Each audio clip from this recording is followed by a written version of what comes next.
हमको इतना नहीं पता था कितना गिरा है, कितने मीटर तक गिरा है, ना हमारी कोई बातचीत हो रही थी। हमने सबसे पहले जो हमारी पाइपलाइन होती है पानी की बाहर निकालने की, ऑक्सीजन के लिए हमने सबसे पहले पाइपलाइन खोली।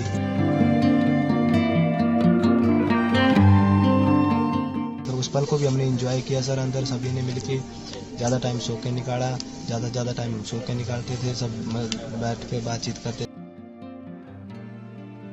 क्योंकि सर हमको नहीं था पता कि इतना टाइम लगेगा, 17 दिन लगेंगे या 18 दिन लगेंगे, हमको नहीं था पता इतना टाइम लग सकता है। हमने नहीं सोचा था 5 दिन लगेंगे, 10 दिन लगेंगे ज़्यादा से ज़्यादा। ਇਹ ਨੇ ਵਿਸ਼ਾਲ ਕੁਮਾਰ ਜੋ 17 ਦਿਨ ਸਿਲਕਿਆਰਾ ਸੁਰੰਗ 'ਚ ਫਸੇ ਰਹੇ, ਪਰ ਹੁਣ ਘਰ ਪਰਤ ਆਏ ਨੇ।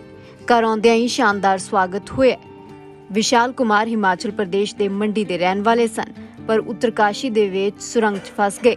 ਪਰਿਵਾਰ ਦੀ ਖੁਸ਼ੀ ਦਾ ਕੋਈ ਟਿਕਾਣਾ ਨਹੀਂ ਹੈ। ਵਿਸ਼ਾਲ ਕੁਮਾਰ ਤੇ ਉਹਨਾਂ ਦੇ ਸਾਥੀਆਂ ਨੂੰ ਲੱਗਿਆ ਸੀ ਕਿ ਛੇਤੀ ਹੀ ਉਹਨਾਂ ਨੂੰ ਬਾਹਰ ਕੱਢ ਲਿਆ ਜਾਏਗਾ, ਇਸ ਲਈ ਉਹਨਾਂ ਦੇ ਹੌਸਲੇ ਬੁਲੰਦ ਸਨ।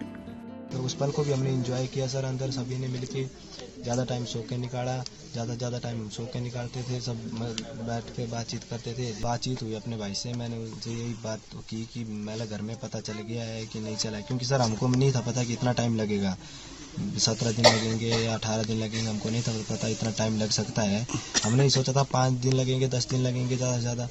पर सर फिर भी हमारे जो PM सर हैं, पुष्कर सिंह धामी सर हैं, CM सर हैं, उत्तराखंड सरकार ने सर पूरा सहयोग किया, और हमारी कंपनी के वर्कर भी सर पूरे रात दिन लगे रहे, और SDRF NDRF बहुत सी टीमें लगी थी सर उधर हमारे, जो हमसे, और डॉक्टर की टीम, बहुत टीमें थी सर जो हमसे बातचीत कर रही थी डेली। जब हमारा कम्युनिकेशन चालू हुआ तो हमें हर प्रकार की सुविधा देने की कोशिश कर रहे थे अंदर, पर सर जो हवा की पाइप थी उससे खाली हल्की चीज़ें अंदर आ रही थी, क्योंकि वो हमारा ऑक्सीजन का एकमात्र जरिया था। अगर उसमें कुछ भारी चीज़ फंस जाती तो हमारे ऑक्सीजन में दिक्कत आ जाती।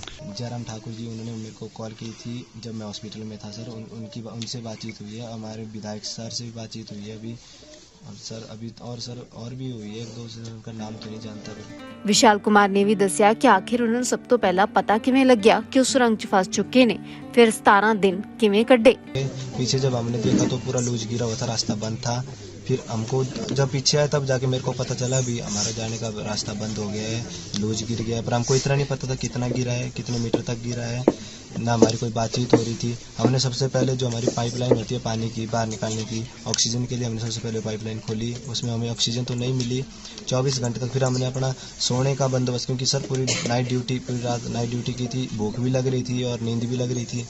फिर सर हम अब बाहर से तो कोई कांटेक्ट नहीं हो रहा था, क्योंकि हमने जो हमसे हो पाया अंदर से वो हमने पहले कर लिया, पाइपलाइन सब कुछ खोल लिया।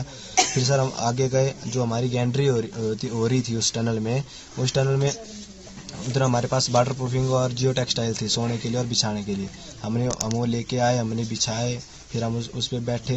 बस वो टाइम सर हमारे लिए थोड़ा कठिन था, क्योंकि मन में बहुत ख्याल आ रहे थे कि बाहर से कुछ हो रहा है या नहीं हो रहा है, क्या हो रहा है, हम बाहर जा पाएंगे नहीं जा पाएंगे। उस टाइम सर बहुत ज़्यादा ख्याल मन में आए। बस सर ਦਰਅਸਲ 12 ਨਵੰਬਰ ਦੀਵਾਲੀ ਵਾਲਾ ਦਿਨ ਸੀ। ਸੁਰੰਗ ਦਾ ਇੱਕ ਹਿੱਸਾ ਟਹਿ ਗਿਆ ਅਤੇ 41 ਮਜ਼ਦੂਰ ਉਸ ਦੇ ਅੰਦਰ ਫਸ ਗਏ। ਮਜ਼ਦੂਰਾਂ ਨਾਲ ਸੰਪਰਕ ਸਥਾਪਿਤ ਹੋਇਆ ਤੇ ਇੱਕ ਪਾਈਪ ਦੇ ਜ਼ਰੀਏ ਉਹਨਾਂ ਤੱਕ ਆਕਸੀਜਨ ਪਹੁੰਚਾਈ ਜਾਣ ਲੱਗੀ। 21 ਨਵੰਬਰ ਨੂੰ ਮਜ਼ਦੂਰਾਂ ਦੀ ਪਹਿਲੀ ਵੀਡੀਓ ਵੀ ਸਾਹਮਣੇ ਆਈ ਅਤੇ ਉਮੀਦ ਹੋਰ ਪੱਕੀ ਹੋ ਗਈ। ਫਿਰ ਆਖਿਰਕਾਰ 28 ਨਵੰਬਰ ਦਾ ਦਿਨ ਆਇਆ ਜਦੋਂ ਮਜ਼ਦੂਰਾਂ ਨੂੰ ਬਾਹਰ ਕੱਢ ਲਿਆ ਗਿਆ। उत्तरकाशी यमुनोत्री कौमी राजमार्ग ते सिलकियारा तो डंडाल पिंड तक उसारी अधीन सुरंग दा काम चल रहा है। यह सुरंग केंद्र सरकार वालों 1.5 बिलियन डॉलर खर्च के शुरू किए गए प्रोजेक्ट का हिस्सा है। 4.5 किलोमीटर लंबी सुरंग प्रोजेक्ट का मकसद उत्तराखंड विचले प्रसिद्ध धार्मिक केंद्रां तक पहुंच नूं बेहतर बनाउणा है। इस सुरंग दी उसारी नूं केंद्र सरकार वालों 2018 च प्रवानगी दित्ती गई सी।